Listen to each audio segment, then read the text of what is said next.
Assalamualaikum warahmatullahi wabarakatuh. Oke teman-teman, channel ini adalah channel informasi dan edukasi dan bukan ajakan maupun saran finansial teman-teman. Jadi hari ini kita akan kembali membahas tentang P-Network. Namun seperti biasa, sebelum kita berbicara tentang P-Network, mari hari ini kita berdoa bersama-sama. Mohon pada Allah agar kita semua senantiasa diberikan nikmat berupa kesehatan dan juga diberikan keberkahan dalam tiap rezeki yang kita terima pada hari ini teman-teman. Oke teman-teman, hari ini saya ingin berbicara dari hati ke hati, bukan sebagai kreator konten yang hanya mencari view, tetapi sebagai sesama penambang yang sudah bertahun-tahun menekan tombol petir yang sama dengan Anda teman-teman. Jadi saya memperhatikan kolom komentar di video-video kita akhir-akhir ini ada sebuah gelombang yang tidak bisa kita abaikan, yaitu gelombang kelelahan teman-teman. Jadi banyak dari Anda yang menulis, "Bang, saya sudah menambang dari 2019 sampai sekarang belum ada hasil bang." Atau ada juga yang menulis, "Ini proyek cuma halu, Kortim cuma kasih janji-janji saja bang." Bahkan ada yang secara terang-terangan mengatakan sudah menghapus aplikasi karena merasa dikhianati oleh waktu teman-teman. Jadi jujur saya mengerti menunggu selama 6 atau 7 tahun untuk sebuah ketidakpastian adalah ujian mental yang luar biasa teman-teman.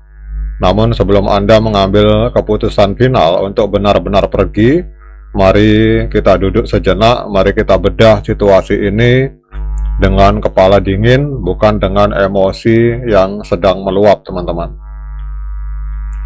Jadi pertama-tama saya ingin menyatakan bahwa wajar jika Anda marah, jadi wajar jika Anda merasa jenuh teman-teman. Jadi kita manusia memiliki sifat dasar yang disebut sebagai instant gratification atau keinginan untuk segera melihat hasil dari apa yang kita kerjakan teman-teman.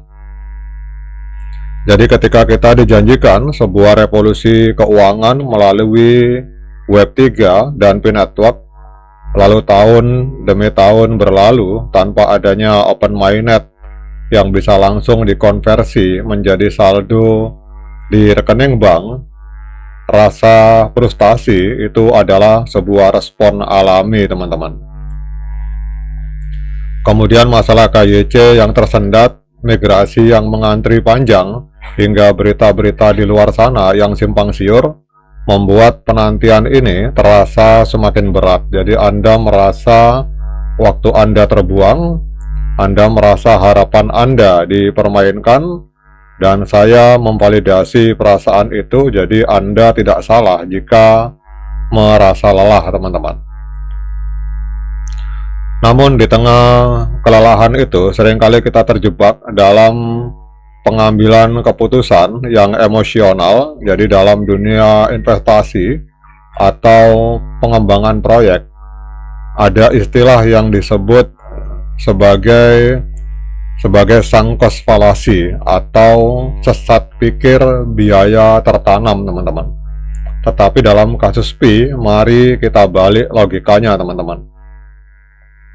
Jadi mari kita hitung secara matematis berapa lama waktu yang Anda habiskan untuk P setiap harinya, sepersekian detik untuk membuka aplikasi, dan 1 klik untuk menyalakan petir. Jadi jika dikalkulasi dalam setahun, mungkin total waktu yang Anda habiskan tidak lebih dari 10 menit teman-teman. Sekarang bayangkan 2 skenario yang mungkin terjadi di masa depan teman-teman. Jadi yang pertama, skenario A, bahwa skenario 1 proyek ini gagal total teman-teman. Jadi jika suatu saat nanti P-Network benar-benar dinyatakan gagal dan tidak pernah open mainnet, apa kerugian nyata Anda? Anda kehilangan waktu beberapa detik dalam sehari yang mungkin sebelumnya hanya Anda gunakan untuk scrolling media sosial tanpa tujuan. Kemudian apa kerugian finansialnya? Kerugian finansialnya 0 rupiah teman-teman, karena Anda tidak diminta membayar untuk menambang. Kemudian skenario B, jadi skenario yang kedua yaitu proyek ini berhasil.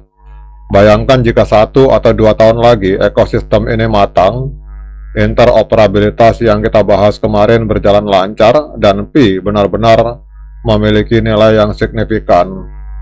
Jika Anda berhenti hari ini, Anda kehilangan seluruh potensi aset yang sudah Anda kumpulkan selama bertahun-tahun. Jadi Anda menyerah hanya beberapa meter sebelum garis finish karena rasa lelah yang memuncak, teman-teman.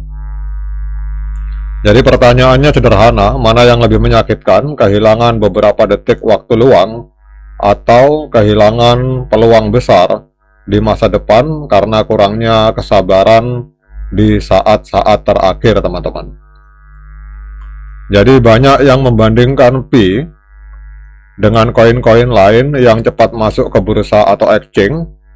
Bang, koin sebelah baru muncul 3 bulan sudah bisa dijual, Bang. Jadi benar, tapi mari kita lihat skalanya. Jadi koin-koin tersebut biasanya hanya memiliki pengguna dalam hitungan ribuan atau ratusan ribu. Mereka tidak membangun ekosistem, mereka hanya membangun spekulasi harga. Sementara P-Network ini sedang mencoba membangun pesawat raksasa dengan puluhan juta pengguna aktif di seluruh dunia, membangun infrastruktur yang aman, legal, dan terdesentralisasi tidak bisa dilakukan dalam semalam, teman-teman.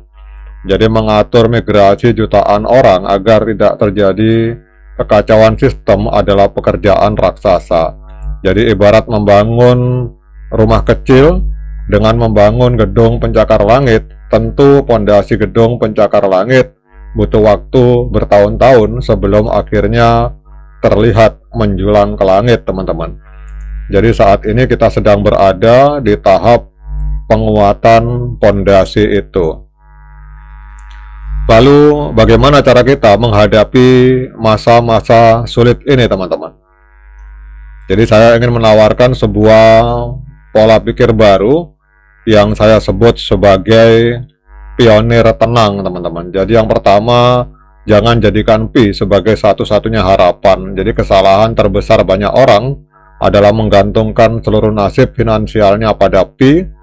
Pi harusnya menjadi bonus masa depan, bukan pengganti pekerjaan atau usaha Anda saat ini. Jadi tetaplah bekerja dan tetaplah berkarya. Kemudian yang kedua, kurangi mengecek harga, teman-teman. Jadi berhenti memantau harga yang ada di exchange atau perdebatan GCP yang melelahkan. Fokuslah pada perkembangan teknologi dan ekosistemnya. Kemudian yang ketiga, lihat sebagai tabungan waktu. Jadi anggaplah klik petir Anda setiap hari sebagai menabung waktu. Anda tidak sedang bekerja berat, Anda hanya sedang menitipkan harapan kecil yang mungkin suatu hari akan berbuah besar, teman-teman.